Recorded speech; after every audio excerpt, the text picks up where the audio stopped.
밀러 실험 이후에 다양한 사람들에 의해서 다양한 비슷한 실험들이 수행이 됐습니다. 그 몇 가지를 한번 살펴보도록 하겠습니다.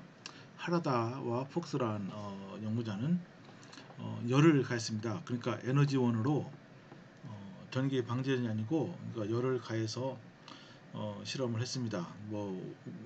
기본적인 원리는 동일합니다. 근데 어떠한 그 반응 물질을 집어넣냐면은 메탄, 암모니아, 또 수증기, 그리고 950도씨에서 그리고 이제 수정, 쿼츠와 그리고 촉매를 집어넣죠. 그래서 결과를 보시면은 역시 아미노산 여러 다양한 종류의 아미노산들이 합성이 이제 됐습니다. 이 아미노산 중에는 정말로 단백질을 구성하고 있는 아미노산도 있고요. 또 그렇지 않고 또 그냥 일반적인 다른 아미노산도 이제 있습니다. 그중에서 물론 가장 단순한 아미노산인 이 글라이신이 가장 많이 합성이 됐습니다. 물론 여기서 나오는 그 아미노산은 전부 다 이제 좀 이따 살펴보겠지만은 손성이 없는 D와 L형이 동일한 양으로 나오게 됩니다.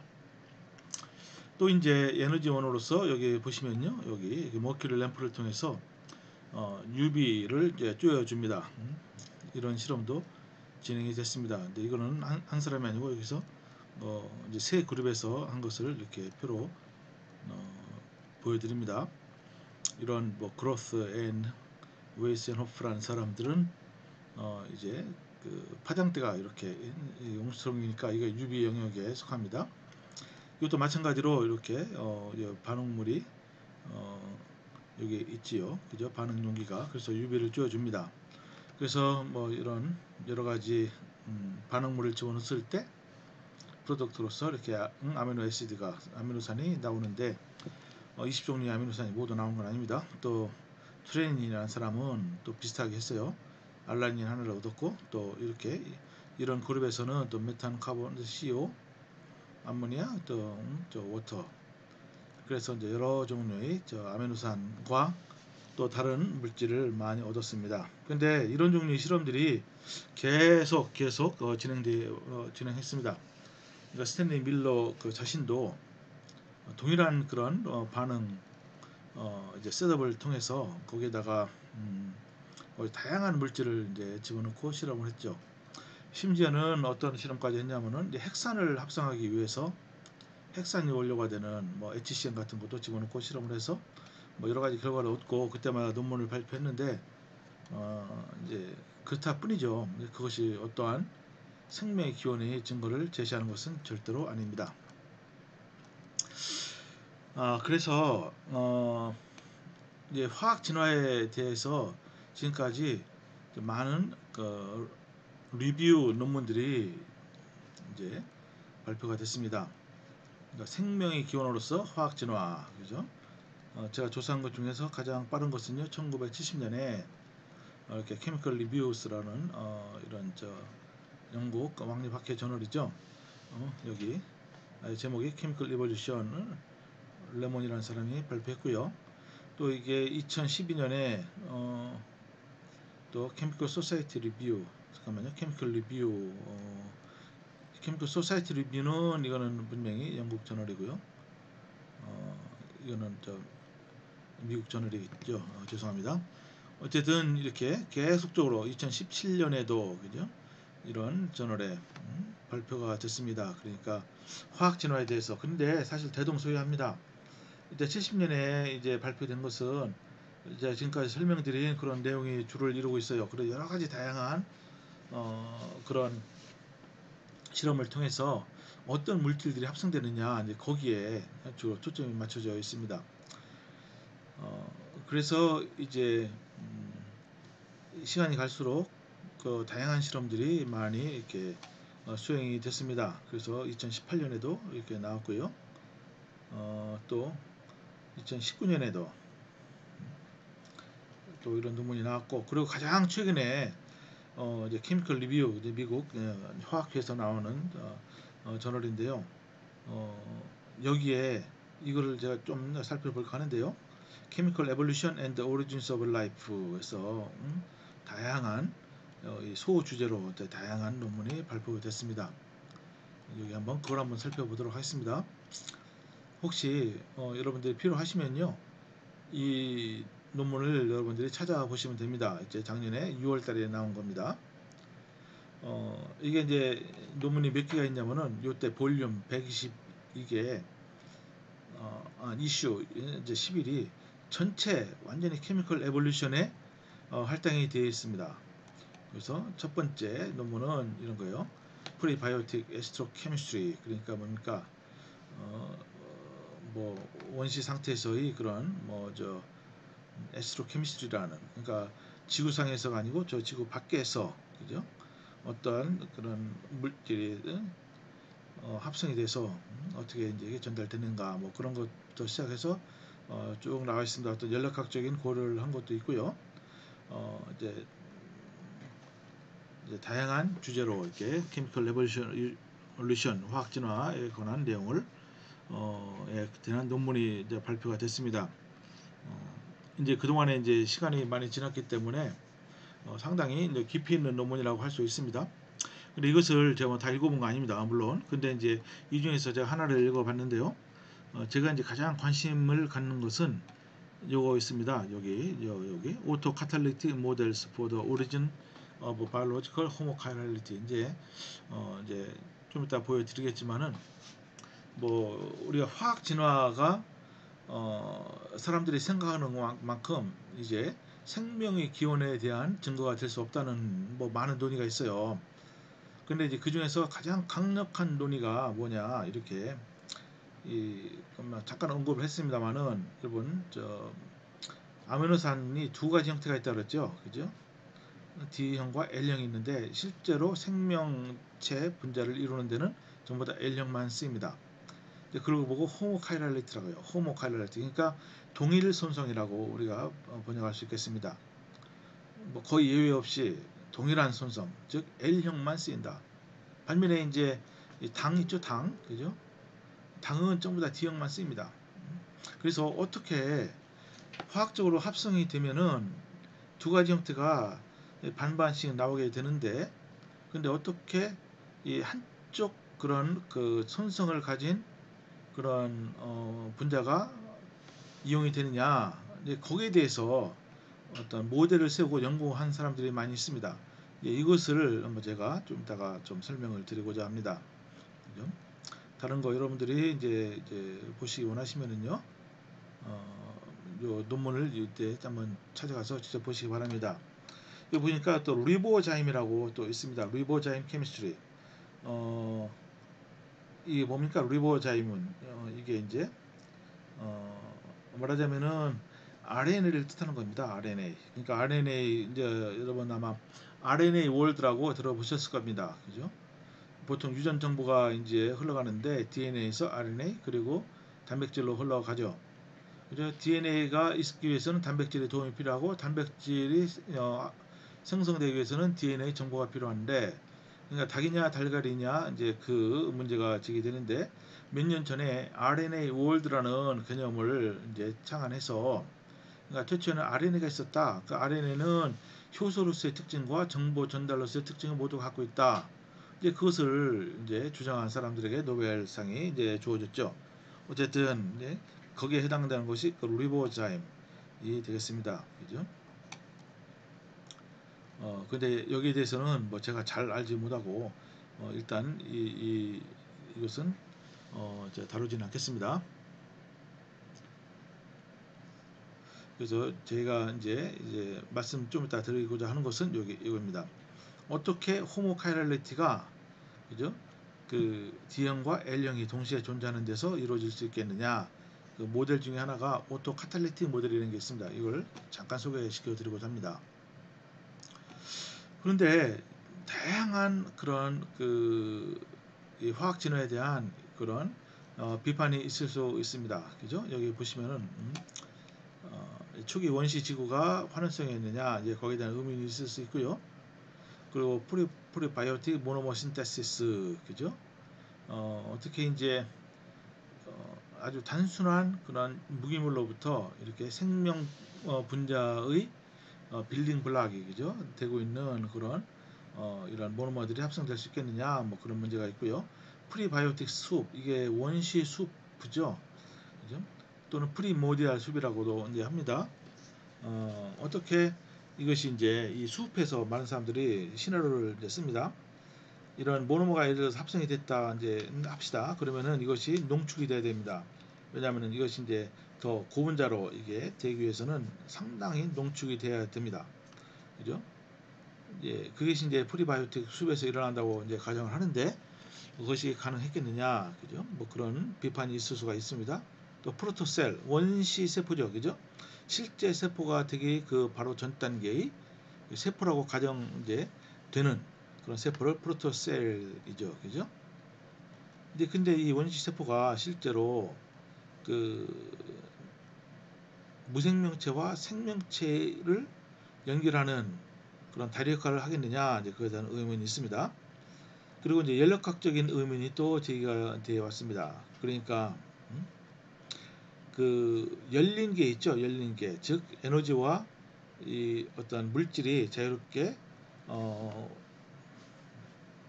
이제 이동할 수 있는 그런 열린 게에서 어떻게 그 질서와 복잡성이 발생할 수 있겠느냐 이런 문제가 있습니다. 물론 이 하나하나 문제는 사실은 굉장히 어려운 문제가 됩니다. 많은 논의와 또 많은 어떤 뭐 수학적으로도 우리가 계산할 필요가 있습니다.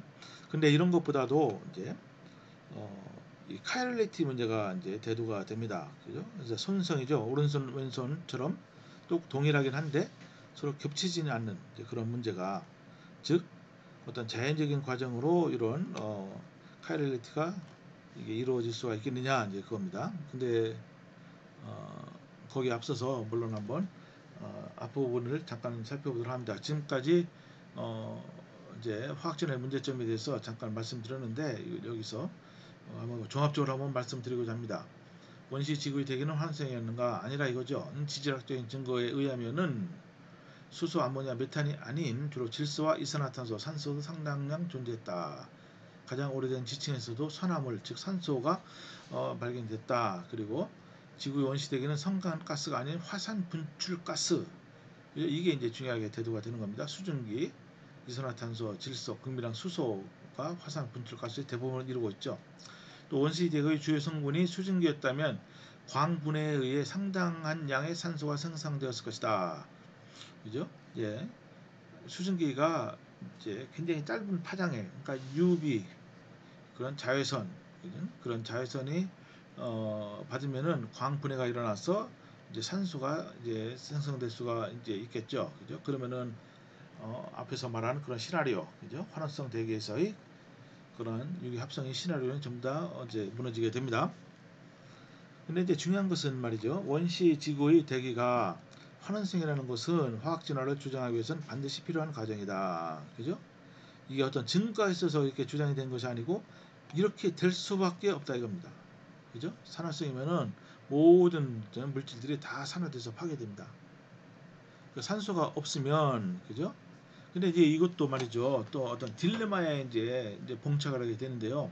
산소가 없는 이제 환원성 대기를 가정하잖아요. 근데 오존이 생성될 수 없어 오존층이 존재하지 않을 것이다. 지금 지구 대기를 구성하고 있는 층 중에 성층권이 있습니다. 성층권에는 오존 농도가 상당히 높죠. 그래서 이제 외부에서 오는 UV 자외선을, 해로운 자외선을 막아주는데 산소가 없으면 오존층도 없을 것이죠. 오존층이 없으면 태양에서 오는 강한 자외선을 차단하지 못해서 지상에 생명체가 존재할 수 없을 것이다. 그러니까 이게 딜레마가 되는 겁니다. 산소가 없어야지, 그죠? 어떤 그 유기물이 합성이 되는데 그렇게 되면은 오존층도 존재하지 못해서 아주 강력한 자외선이 지표면에 그대로 쪼여져서 어떻습니까? 지표면에 있는 생명체가 살 수 없을 것이다 이겁니다. 그죠? 이제 그런 딜레마에 봉착을 하게 되는 거죠. 그죠? 참고로 이 그림은요. 이제 특별히 이제 겨울철에 남극에서 오존 홀이라고 해서 오존 농도가 남극 근방에 굉장히 줄어드는 현상입니다. 어쨌든 지금은 지구 이제 주변에, 지구 위에 대기권 중에 오존이 많이 존재하죠. 그래서 오존 딜레마입니다. 그러니까 제가 말씀드린 대로 오존은 화학 진화 실험에서 사용되지 않았습니다. 왜냐, 오존은 또 상당히 반응성이 강하죠. 오존이 존재하면 그래서 합성된 아미노산을 다 파괴해버립니다. 또 다른 유기분자들. 오존이 없으면은 자외선이 현재 100보다 100배 이상 강했을 것이고, 원료로 쓰인 메탄은 오존에 의해서 1만 년 내로, 암모니아는 3만 년 내로 파괴됐을 것이고, 아미노산 합성은 원칙적으로 불가능하다. 그러니까 이런 오존 딜레마에 봉착을 하게 되는 것입니다. 그리고 이제 화학적 진화에 대한 학술적인 비판이 많이 제기됐습니다. 이제 원시대기는 환원성이었는가, 여기에 대해서 지질학자들이 먼저 여기서 반론을 제기하고 나왔어요. 그래서 대부분의 학자들은 원시대기는 산화성, 그죠? 지금처럼 엄청난 산화성이 아니고 그래서 상당히 산화성이었을 걸로 이제 얘기를 합니다. 그래서 이제 몇 가지 그 논문을 여기다가 저기 보여드리는데, PNAS에 이제 1966년에 이를 발표한 논문이 되겠습니다. 그러니까 지구화학적인 증거는 원시대기는 화산 분출가스가 주로 이제 구성이 되어 있다. 또 반론이 있습니다. 또 이제 바다 같은 라츠카노는 환원성 조성이 아니었을 가능성을 제시했습니다. 그러니까 이분들은 누굽니까, 저 스탠리 밀러와 또 공동 연구도 한 사람들이에요. 또 브링크만이라는 사람은 1969년에 광합성 이전에라도 물이 광분에 의해서 상당한 양의 산소가 존재했을 가능성을 제기했고요. 따라서 원시대기의 산소량에 대해서는 아직까지 일치된 견해는 없지만 소량이라도 산소가 존재했을 가능성에 대해서는 대부분의 학자들이 동의합니다. 그죠? 또 지질학적인 증거가 있어요. 암석의 증거. 이렇게 이제 뭐 이거 다 읽기보다는요, 수많은 많은 지질학자들, 워커, 뭐 딥로, 트루만, 뭐 키타노, 또 한, 뭐 이렇게 오모토 이런 분들은요 다 이제 지질학자들인데, 그 암석을 이제 연구했을 때 거기에는 이 원시 대기가 산화성이라는 것이 이제 암석에 남아 있다, 그죠? 이런 결과를 논문으로 많이 발표했습니다.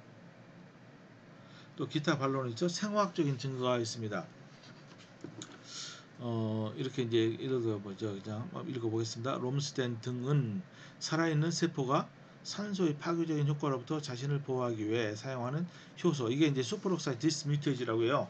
이게 효소인데요, 이거는 산소를 분해합니다. 그러니까 이 효소가 있어서 세포가, 산소는 굉장히 반응성이 강하거든요. 그래서 이 산소에 의한 이거를 세포의 분해를 이제 막아주는 효소가 되겠습니다. 그죠? 이게 수퍼디스뮤테이즈, 이걸 줄여서 SOD라고 합니다. 이게 이제 유기체에 존재하는데, 이것은 광합성이 나타나기 이전에 이미 존재한 것으로 여겨진다고 이제 했습니다. 그들은 그 효소는 광분해로부터 생성된 원시 산소로부터 자신을 보호하기 위해 진화되었음이 틀림없다는 결론을 내렸다. 물론 이 사람들도 진화론자긴 합니다. 그죠? 진화론자긴 하는데, 여기서 말하는 게 뭡니까? 이런 효소가 존재했어요. 그것은 뭐냐? 왜 존재했느냐? 산소가 있기 때문에 존재해서 그 산소의 그런 효과를 막아주는 것이다. 또 캐스팅 같은 이런 사람들은 이렇게 얘기했습니다.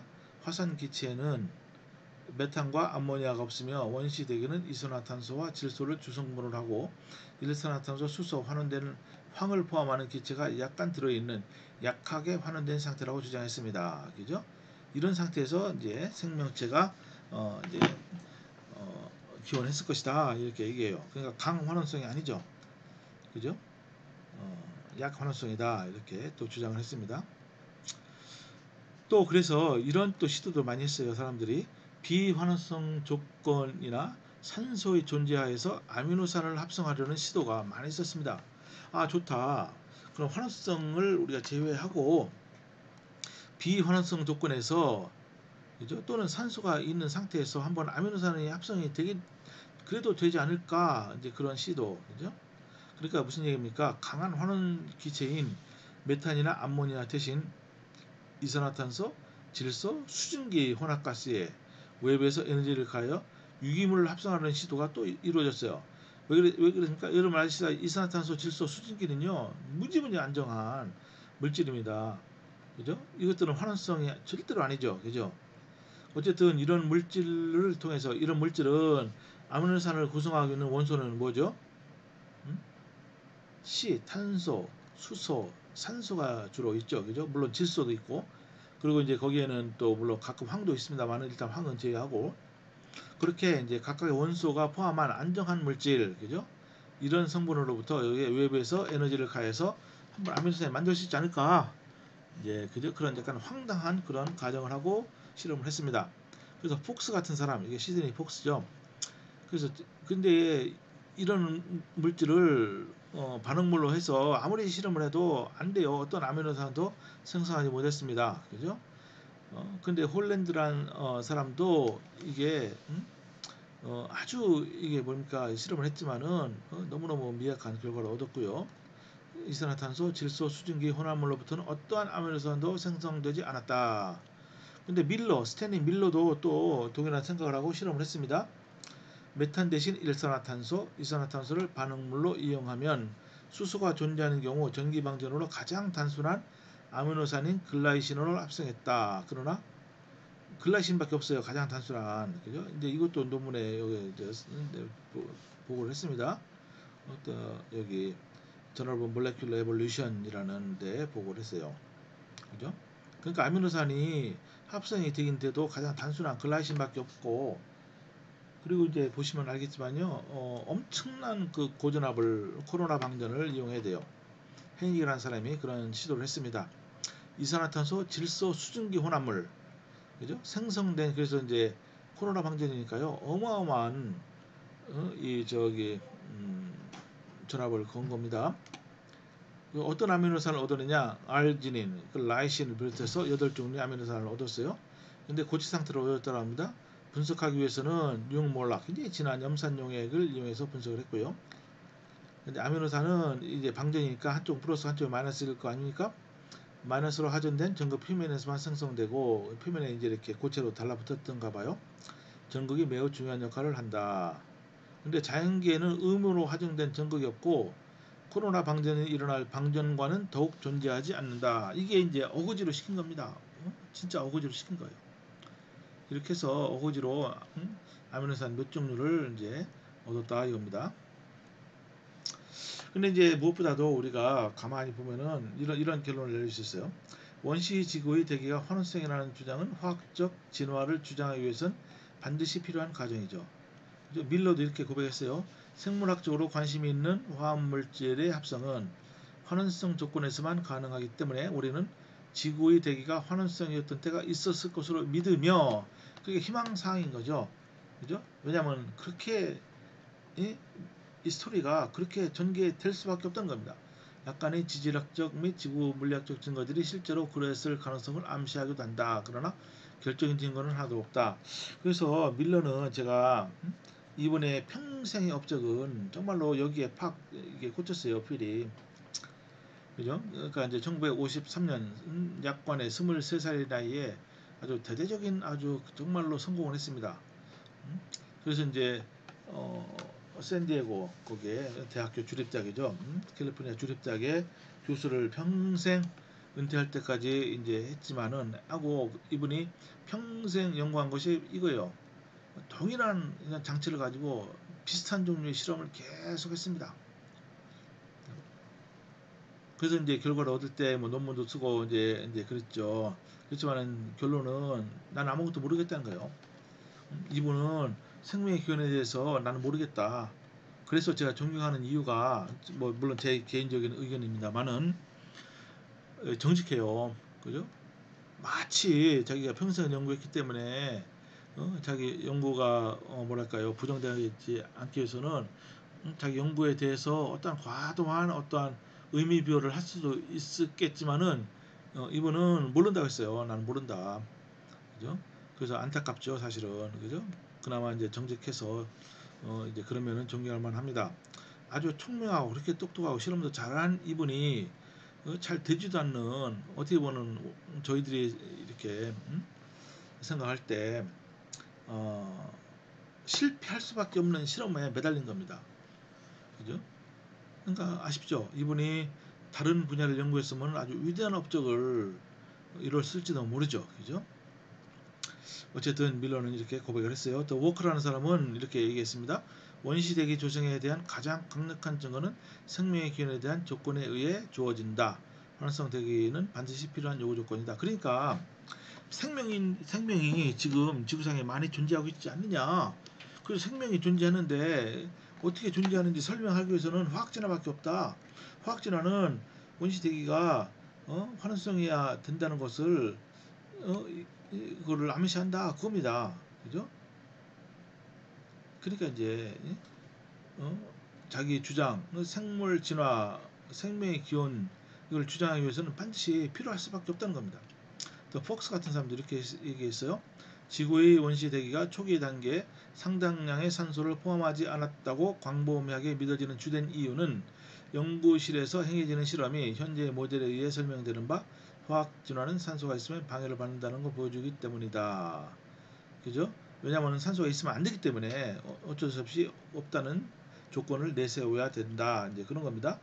클리미 같은 사람은 또 이렇게 이런 관점을 도그마라고 찍었어요.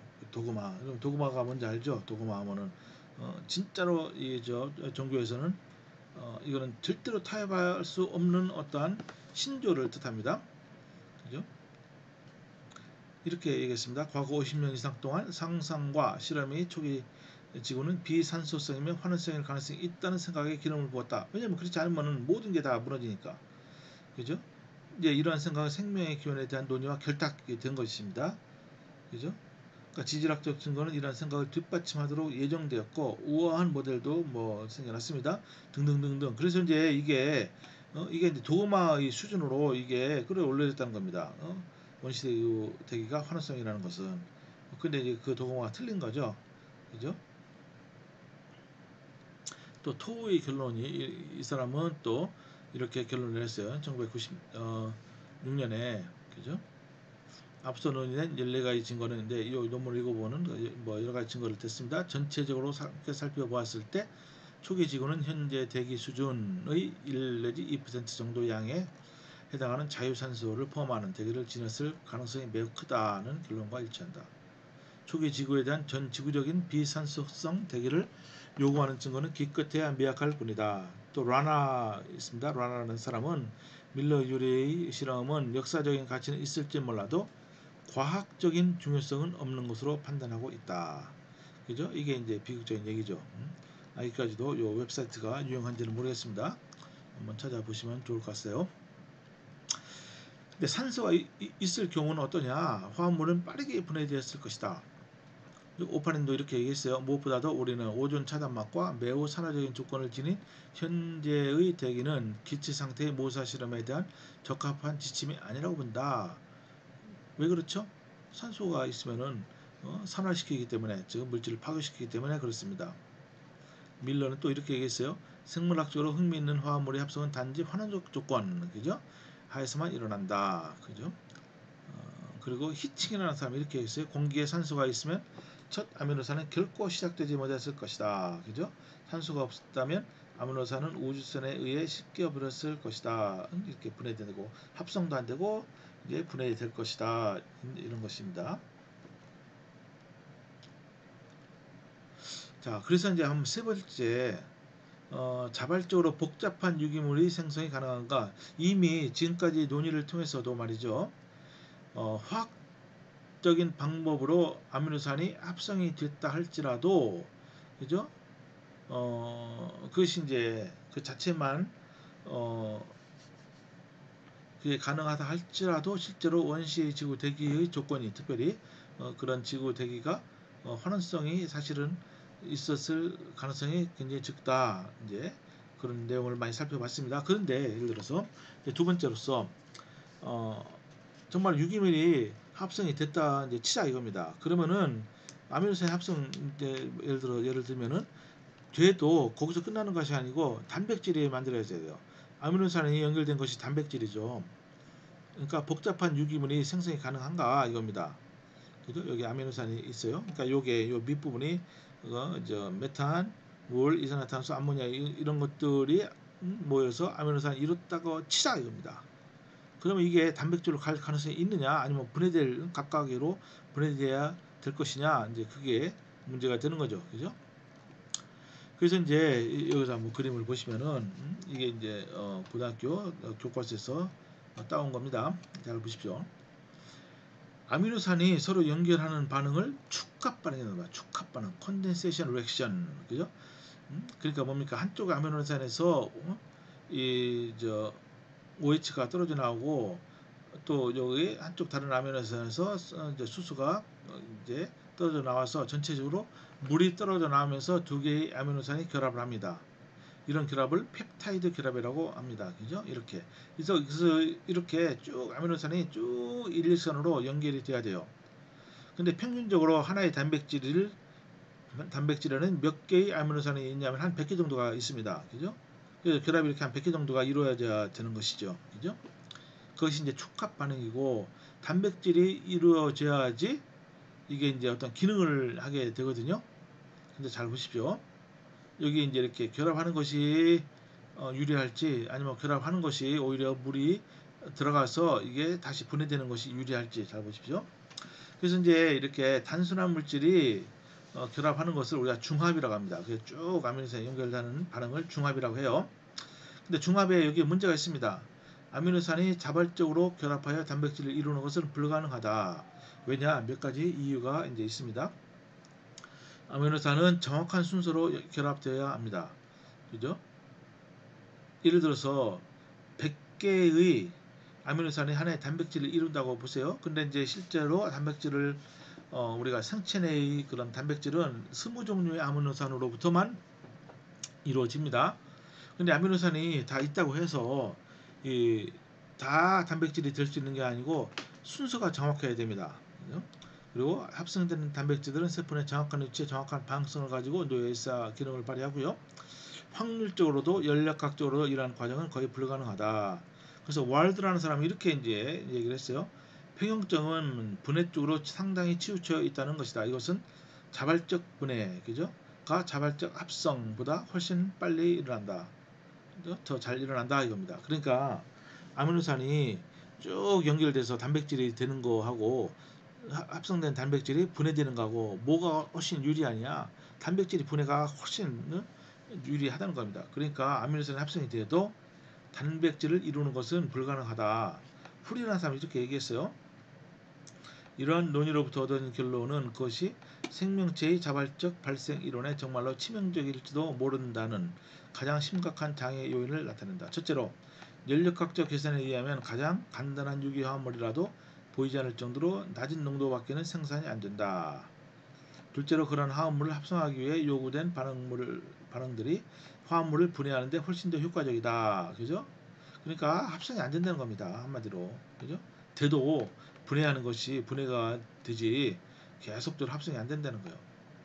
축합 반응은 모두 수용에서 일어나게 되죠. 그죠? 수용에서 일어나는데 아미노산을 가지고서 한번 실제로 실험하면 됩니다. 수용에 녹인 다음에 근데 이게 합성이 안 일어나요. 절대로. 합성이 일어나기 위해서는 에너지를 공급해야 됩니다. 또 물이 제거가 필요해요. 왜냐하면 물이 빠지기 때문에 그 화학 법칙 중에 르 샤틸리에 법칙이라고 있어요.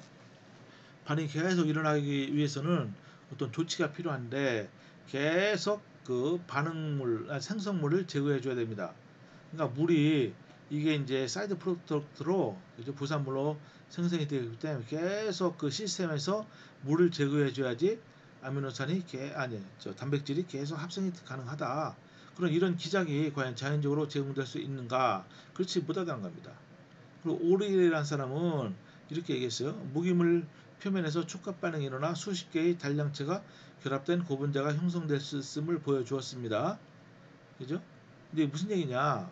근데 이제 많은 사람들이 그럼에도 불구하고 그 아미노산이 이제 단백질로 합성이 되기 위해서 그냥 수용해서 반응하는 것은 거의 불가능하니까 그러면은 어떤 고체 표면 즉 무기물 이 표면에서는 이루어질 수 있지 않을까, 그죠? 이제 그렇게 이제 가정을 했습니다. 그래서 오르기라는 사람이 그것을 또 이제 실험을 했는데 근데 이렇게 이제 수십 개의 단량체, 그죠? 아미노산이 연결되는 것을 발견했는데 그러나 이러한 고분자는 단량체를 모노머입니다. 연속적으로 공급해 줌으로써 형성되었다. 계속적으로 공급을 해줘야 된다는 겁니다. 그죠? 이런 과정이 실제 자연계에 존재하기 힘들죠. 또 물이 가수분해 효과를 최소화하기 위해서 과정이 필요합니다. 그러니까 아까 말씀드린 대로 그러니까 물을 제거해주지 않으면은 물이 오히려 또 반응물로 작용해서 합성된 단백질을 또 분해시킵니다.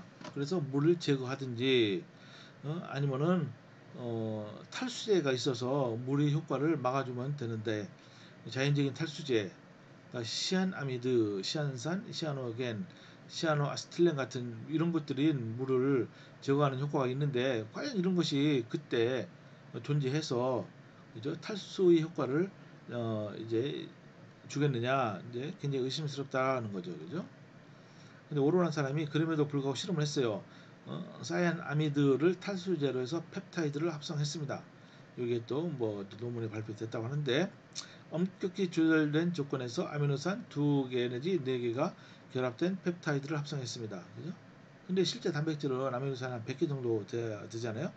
반응 조건이 매우 까다롭고 정밀하게 조절되어야 하고 합성된 펩타이드가 단지 몇 개의 아미노산만으로 구성됐습니다. 그죠?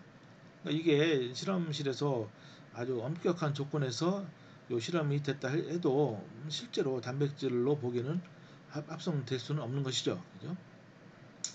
그래서 한번 간단한 계산을 한번 해보도록 하겠습니다. 두 개의 아미노산이 결합하여 다이펩타이드가 될 경우, 그러니까 단순히 두 개만 결합되는 겁니다. 자유 에너지 변화는 이게 깁스 프리 에너지입니다. 표준 상태에서 20 내지 33kJ/mol. 이건 이제 플러스이기 때문에 우리 연력학을 배우면 알겠지만요. 이것은 부호가 플러스면은 비자발적인 반응입니다. 그러니까 평형상수가 무지무지 작아요. 평형상수는 이렇게 주어지거든요. 그러니까 이 값을 집어넣고 풀면은 25도씨에서 약 0.007밖에 안 됩니다. 이게 뭔 말입니까? 1000개의 아미노산이 존재할 때 그 중에 7개만이 반응한다. 뭐 쉽게 얘기하면 이제 그렇게 볼 수가 있는 것입니다. 그러니까 이제 이거를 또 계산을 하면요. 101개의 아미노산으로 된 단백질의 경우 100개의 펩타이드 결합이 형성이 돼야 되는 거죠. 그죠? 그러면은 요 외 식으로 하면은요.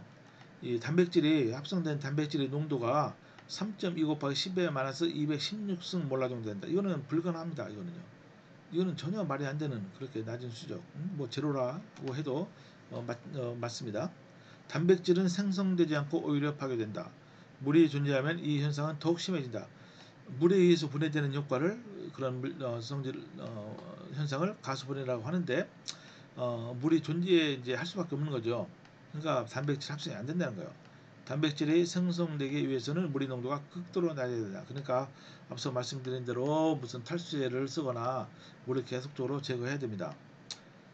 그러니까 밀러도 이제 시인하기를 초기 원시 수프 조건에서 단백질 같은 중합체는 너무 불안정하다 이렇게 인정을 했습니다. 근데 제가 이제 생화학 이제 책에서 뭘 봤냐면요. 가렛과 그리샴이 쓴 생화학 책이 있어요. 근데 실제 여기서 이제 제가 이제 따온 것입니다.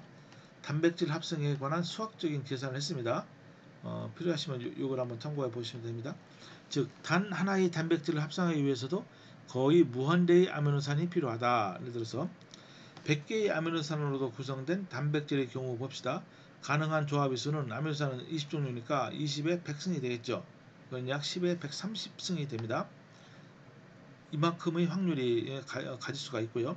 그러니까 확률 단 하나의 아미노산만이 우리가 원하는 것이니까 확률은 2의 100승분의 1이다. 즉 10의 130승분의 20의 100승분의 1, 10의 130승분의 1 정도 됩니다. 단백질의 평균 분자량을 약 12,000이라고 한번 해보십시오. 위 조합에 해당하는 수의 질량은 여기 요 단백질의 평균 분자량 곱하기 어떻게 10의 130성 왜냐하면 얘 경우수가 이렇게 되니까 이 정도의 질량은 우주의 추정 질량 10의 80승 달톤 그죠? 보다 훨씬 큰 값이다. 결론은 이렇게 결론을 내렸어요. 이거는 제가 내린 결론이 아니고 교과서에 저자가 직접 결론을 내는 겁니다. 우주의 전 물질을 다 합해도 올바른 순서를 갖는 100개의 아미노산으로 이루어진 단백질 하나도 합성할 수 없다는 결론을 내렸습니다. 그리고 유기물 합성이 곧바로 생명의 탄생을 의미하는 것이 아니다라는 겁니다. 인위적인 방법으로 무기물로부터 다양한 아미노산과 기타 유기물을 합성하였지만, 그죠? 이거는 실험에서 합성했어요. 극히 소량이다. 유기물은 일정 농도 이상이 되어야 다음 단계의 반응이 가능한데, 극히 낮은 농도이기 때문에 농축과 같은 과정이 필요하다. 그죠? 농도가 어떤 크리티컬 농도가 있다는 겁니다. 원시 지구 환경에서 매우 강한 자에서는 합성된 대부분의 분자를 파괴했을 것이다. 잠깐 찍겠습니다. 그리고 원시 지구 환경에서 매우 강한 자에서는 합성된 대부분의 분자를 파괴했을 것이다. 아까 앞에서 말씀드렸습니다. 유기 분자 자체가 열에 취약하거나 일정한 반감기가 있어요. 여러분, 반감기는 꼭 방사성 물질만 있는 것이 아닙니다. 어떤 여러분들 화학 물질이 자연계에 딱 노출이 되잖아요. 그러면은 무한대로 안정하게 있는 게 아니에요. 이게 이제 분해가 됩니다. 그것도 반감기가 적용이 됩니다. 그래서 이들이 오랫동안 존재하면서 다음 단계의 반응으로 진행할 가능성이 매우 희박하다.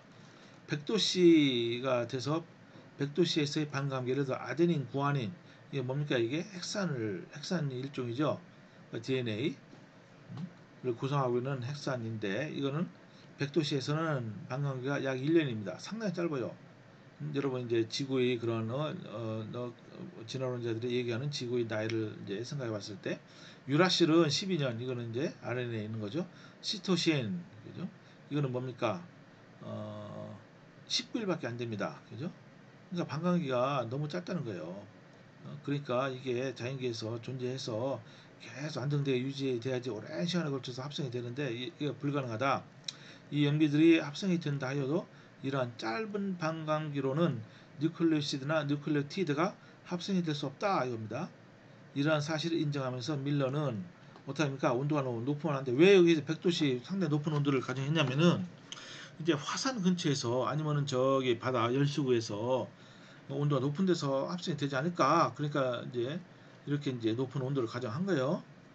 높은 온도에서는 이런 물질들이, 그죠? 생명 분자를 구성하고 있는 이런 이제 모노머들이 반감기가 워낙 짧기 때문에 안 돼요. 그래서 밀러는 0도씨라는 낮은 온도에서 합성 과정이 진행되었을 가능성을 제시하였다. 왜냐면은 어쩔 수 없으니까. 그럼 온도를 낮추면 될 거 아니냐. 그냥 하나의 상상력입니다. 상상.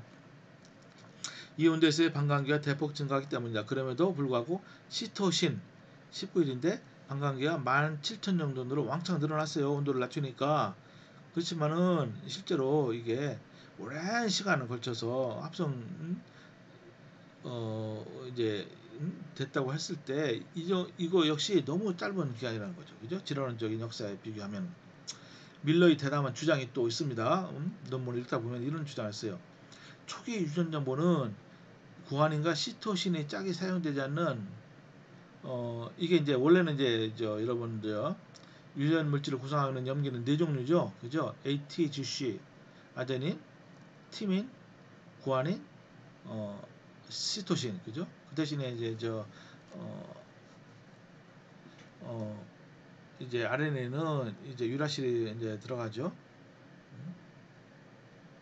근데 어쨌든 이게 이제 네 종류의 염기가 아니고 두 종류, 투 레터 코드일지 모른다. 뭐 이런 아주 대담한 주장을 했는데 아무도 주목하지 않았죠.